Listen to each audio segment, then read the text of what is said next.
Taste the Daily. அண்மை செய்தி. ராமாபுரம் அம்மா உணவகத்தில் திமுகவினர் அராஜகத்தில் ஈடுபட்டுள்ளனர். அதிமுகவை சேர்ந்த பெண் ஊழியர்களின் மீது மிக கொடூரமான முறையில் தாக்குதல் நடத்தியுள்ளனர்.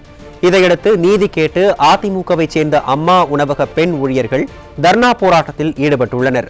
இது குறித்த கூடுதல் விவரங்களை நமது செய்தியாளர் சுரேஷ் வழங்க கேட்கலாம். வணக்கம் சுரேஷ், விவரங்களை பதிவு பண்ணுங்க. வணக்கம் வருண். சென்னை ராமாபுரத்தில் செயல்பட்டு வரும் அம்மா உணவகத்தில் திமுக பெண் ஊழியர்கள் 2 பேர் அதிமுகவை சேர்ந்த பெண் ஊழியர் மீது கொலைவெறி தாக்குதல் நடத்தியுள்ளனர். இந்த சம்பவத்தில் அந்த பெண் ஊழியர் படுகாயமடைந்து சென்னை ராயப்பேட்டையில் இருக்கக்கூடிய அரசு மருத்துவமனையில் அங்கு அவருக்கு தீவிர சிகிச்சை அளிக்கப்பட்டுள்ளது. இந்த வலசரவாக்கம் அடுத்த ராமாபுரத்தில் இந்த அம்மா உணவகமானது செயல்பட்டு வருகிறது. இந்த அம்மா உணவகத்தில் பணிபுரிந்து வரக்கூடிய திமுகவை சேர்ந்த 2 பெண் ஊழியர்கள், குறிப்பாக பூங்கொடி, முருகம்மாள் என்கின்ற 2 பெண் ஊழியர்கள் இன்று வேலைக்கு வந்த அந்த அதிமுகவை சேர்ந்த பெண் ஊழியர் வரதா என்பவர் மீது திடீரென தாக்குதலில் ஈடுபட்டுள்ளனர். இந்த தாக்குதலில் வரதா பலத்த காயமடைந்துள்ளார். பின்பு இவருடைய அலறல் சத்தம் கேட்டு அங்கு புரியக்கூடிய சக ஊழியர்கள் உடனடியாக அவரை மீட்டு ஆம்புலன்ஸ் மூலமாக அரசு மருத்துவமனைக்கு அனுப்பி வைத்துள்ளனர். இந்த சம்பவம் இந்த பகுதியில் பெரும் பரபரப்பை ஏற்படுத்தியுள்ளது. காவல் நிலையம் அருகாமையிலே இந்த அம்மா உணவகம் செயல்பட்டு வருகிறது. இது போன்ற கொலைவெறி தாக்குதல் நடத்தப்பட்ட பிறகும் இதுவரை காவல்துறையினர் இந்த கொலைவெறி தாக்குதல் மீது எவ்வித நடவடிக்கையும் எடுக்கவில்லை. இதனால் ஆத்திரமடைந்த அந்த அம்மா உணவகத்தில் பணிபுரியக்கூடிய சுமார் 20க்கும் மேற்பட்ட அம்மா உணவக அதிமுக பெண் ஊழியர்கள் தற்போது இந்த அம்மா உணவக வாசலில் அமர்ந்து தர்ணா போராட்டத்தில் ஈடுபட்டு வருகின்றனர். இந்த சம்பவம் தொடர்பாக காவல் நிலையத்தில் இதுவரை வழக்கு பதியவில்லை என்ற குற்றச்சாட்டும் எழுந்துள்ளது.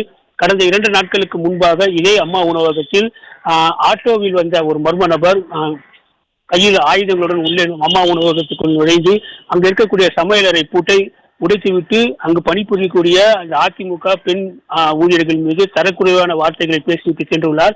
இது சம்பந்தமாகவும் அருகே இருக்கக்கூடிய இந்த ராமாபுரம் காவல் நிலையத்தில் புகார் ஒன்று அளிக்கப்பட்டுள்ளது. இந்த புகாரின் பேரிலும் இதுவரை எவ்வித நடவடிக்கையும் எடுக்கப்படவில்லை என்ற குற்றச்சாட்டும் எழுந்துள்ளது.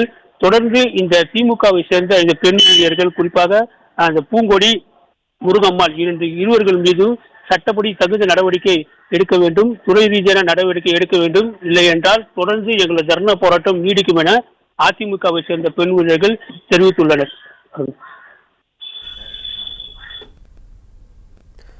விவரங்களை வழங்கியமைக்கு நன்றி சுரேஷ்.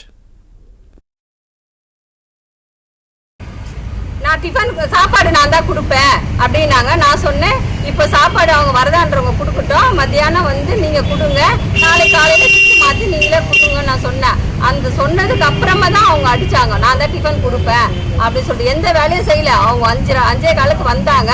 வந்ததுலேருந்து 7 மணி வரையிலும் சும்மா தான் உட்காந்துருந்தாங்க. ஒரு வேலையும் செய்யலை. அவங்க உட்காந்துட்டு சேரில் உட்காந்துட்டு டிஃபன் கொடுப்பேன்னு சண்டை போட்டாங்க.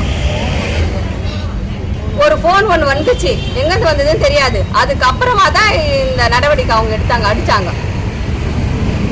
இது கவுன்சிலர் தூண்டுதலா இல்லை எஸ்ஐ தூண்டுதலா தெரியல. 2 பேருமே வந்து தூண்டுதல் பண்ணி எங்களை அடித்து வெளியே அனுப்பணும்னு அவங்க முடிவு பண்ணி தான் எங்களை இது மாதிரி பண்ணாங்க.